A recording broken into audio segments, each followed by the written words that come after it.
talking about earlier, the High Priest of Telos, and I said, if you guys are real or whatever, send me a ride. Pick me up.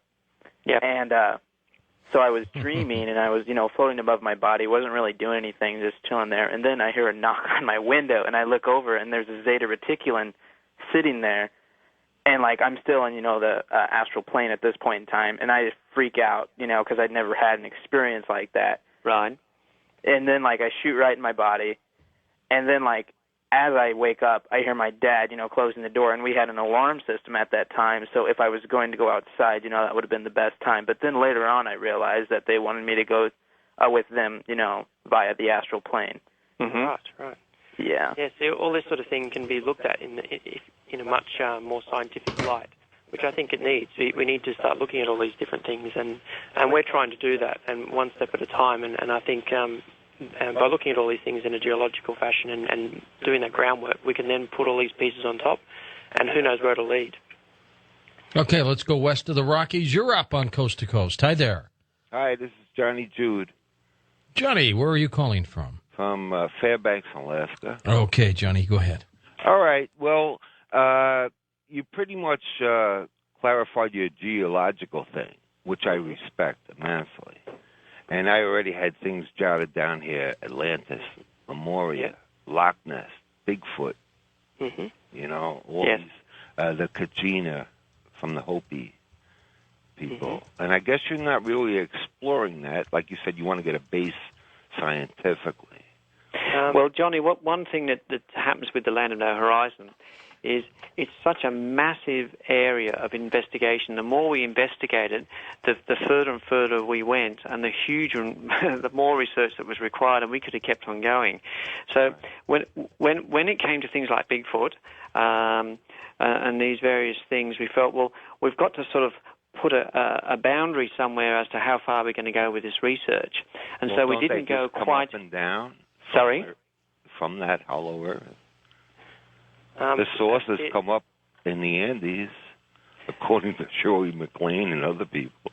That's definitely those sort of things are definitely possible. I'll just put you to Matthew. Johnny, you mentioned Atlantis. We do actually mention Atlantis in our book. You do. In the process of the flood occurring on the Earth, the end result of that was that the ocean was much deeper on the outside.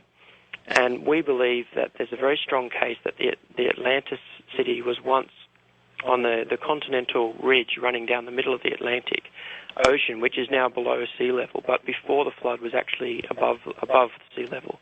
I think it's a very strong case for that, and so we do mention it in the book. But again, as Deb was saying as well, this is something that we really need to do more investigation on. We know that there's lots and lots of sand on the continental on the mid-Atlantic ridge, which indicates that it was above sea level at some stage, because sand does not form on the bottom of the ocean. It forms from coastal erosion. So that's something where we can definitely find out a bit more information and try and pinpoint perhaps the exact location that Atlantis once was. But as for some of these other things, again, there's so many things. We had to draw a line and just do what we could. And in fact, one of the hardest things was finishing the book. And we were writing this book for more than 12 years, and eventually we just said, okay, let's just publish it, because we could go on forever. And so that's what we did. That's right. Hey, I believe with some scientists who are beginning to believe that oil is abiotic, that this planet forms it itself. In your work for the Land of No Horizon, did you come across anything in terms of oil and how it's formed? I believe that oil is definitely formed from life in the past, and in the most likely case, I would say, is that as the Earth's been developing, and in the past when life was perhaps more primitive, there's always been meteorite impacts, and the result of these impacts has caused tidal waves or washed life and piled it up and buried life. And this has been compressed, and it's forming oil deposits as well as coal deposits and so on as well. And I think the history of the Earth, I mean, the Earth has been around, just the crustal history of the Earth has been around for 4,000 million years, and that's an awfully long time.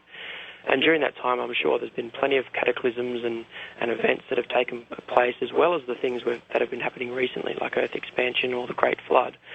And all of these things can help explain, for example, oil deposits or coal deposits. I haven't heard the theory that the Earth itself creates the oil, but that's definitely an interesting one. We're always open to new information, no matter where it comes from. Of course. Oh, yeah. There's a lot of scientists who are beginning to jump on board. And, of course, you still have the camp, the traditional camp, that believes oil was formed from dead dinosaurs and plants and vegetation. But you've got a lot of other ones now beginning to say, no, that's just not true. Mm-hmm. Especially when they're beginning to find oil reserves now thousands of feet underneath the ocean, for example. Yes, that's right. Which is hard to imagine because the ocean is a recent development in the last 200 million years, and you wouldn't imagine that there would have been great cataclysmic events to bury things that far down. And how did the dinosaurs get down there if that's where oil is created? I suppose the only way that could be explained is if suddenly another lot of matter came into the Earth and increased its volume and buried life. But well, gee, that's getting a bit on the outer edge. It's just sort of supposing ideas. It's really difficult to prove. This really highlights the fact that you need to have lots of different people who can investigate different areas. And see, Dad and myself, we have slightly different interests, and we overlap somewhat, but we tend to go out and explore the areas that we find the most interesting, and there's areas like this which other people find interesting as well, and we can all contribute and come together and end up working on a theory all together and piece all these pieces together. All right, stay with us, Matthew. We'll be back with you in just a moment on Coast to Coast AM. And welcome back to Coast to Coast. I'm George Norrie. Let's go right back to the phones.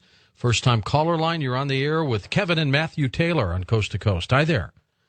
Hi, my name's Jason Weekly, calling from San Antonio, Texas. Hi, Jason. Go ahead, sir. I love the show, George, first off. Thank you. And real quickly, I got a comment and then two quick questions. Mm-hmm. First of all, the comment I'd like to make was regarding us requiring some kind of artificial protection, such as clothing and such forth, when basically that's just from, as you would know, years of us living indoors, evolving technologically, coming up with, our vehicles and such, because there's tribes deep in Africa right now which don't use any kind of clothing whatsoever. They run barefoot through the forests. You got all kinds of spikes and whatnots and bugs and everything, which, would provide, which would provide some sort of a discomfort. Mm-hmm. And just wanted to quote on that real quick. I'll get to the questions now. First question would be, as far as, would you have any kind of idea as to how thick the Earth itself might be before the hollow center? And number two, what kind of pressures are you talking inside of the Earth itself? Mm-hmm. Okay, firstly to your comment, we do actually make note of that, the fact that we are currently out of tune with the environment because we perhaps have evolved into an out of tune state. That has been proposed by a few people, and we actually mention that in our book. And I believe that when you are in tune with an environment, there's no reason why you wouldn't stay in tune. But that is a very valid point, and because we didn't mention that, you've definitely picked up on that. Yeah, such as pigmentation of the skin. We're indoors, more often. We're not adapted. Of course, bone structure, though, if whether you're indoors or outdoors, gravity is the same, and your bone structure wouldn't evolve away from what was ideal in an environment.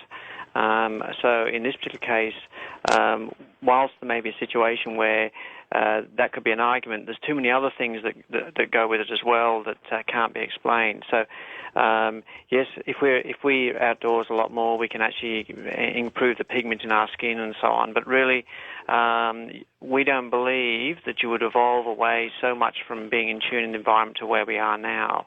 And even if you take, say, native people, they would not survive without their intelligence, and there would have been a period of time before they reached intelligence where they couldn't have had fire or weapons to defend themselves. To get to your first question about the thickness of the shell of the Earth, I think it's somewhere between 300 and 500 kilometres, which was, I can't remember how many about miles. 150 miles to about 270 miles. And the reason for that is for the depth of the deep focused earthquakes that we find which we believe should be roughly the same depth from the surface as the earthquakes on the outside are here. So if we have that same correlation, then we'd assume that it would be